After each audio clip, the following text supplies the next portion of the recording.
ডাকঘরের অংশ বিশেষ পাঠ করবেন ছোট্ট বন্ধু রিশান এবং ইশিকা।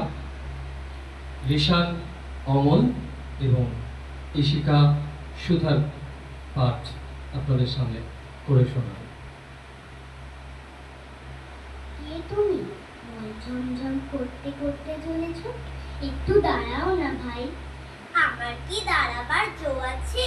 বেলা বয়ে যায় যে। তোমার দাঁড়াতে ইচ্ছে করছে না, আমারও এখানে আর বসে থাকতে ইচ্ছে করে না। তোমাকে দেখে আমার মনে হচ্ছে যেন সকালবেলাকার তারা। তোমার কি হয়েছে বলো তো? জানি না কি হয়েছে, কবিরাজ আমাকে বেরোতে বারণ করেছে। আহা, তবে বেরিও না। কবিরাজের কথা মেনে চলতে হয়, দুরন্তপনা করতে নেই, তাহলে লোকে দুষ্টু বলবে। বাইরের দিকে তাকিয়ে তোমার মন ছটফট করছে।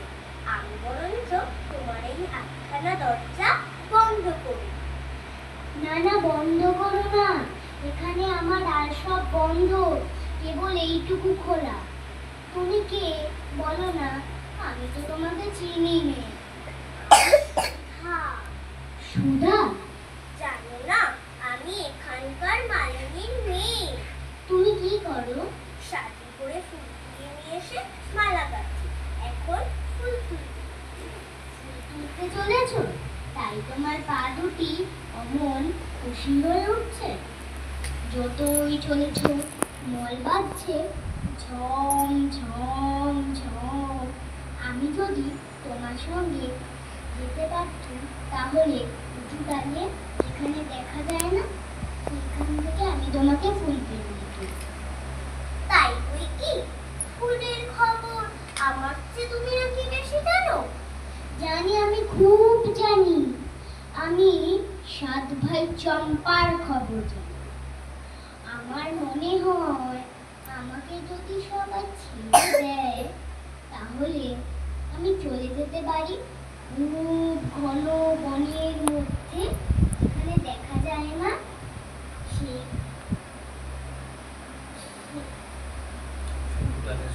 সরু ডালের সব আগায়, যেখানে মহুয়া পাখি বসে বসে দোল খায়,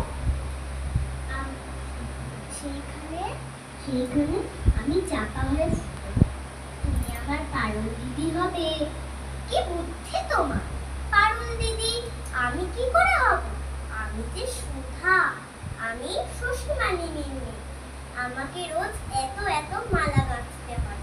আমি যদি তোমার মতো এখানে বসে থাকতে পারতুম, তাহলে কেমন মজা হতো। তাহলে সমস্ত দিন কি করতে? আমার বেনে বউ পুতুল আছে, তার বেড়ে দিতুম। আমার খুশি মেনি আছে, তাকে নিয়ে যাই। বেলা বয়ে যাচ্ছে, দেরি হলে ফুল আর থাকবে না। আমার সঙ্গে আর একটু গল্প করো না, আমার খুব ভালো লাগছে।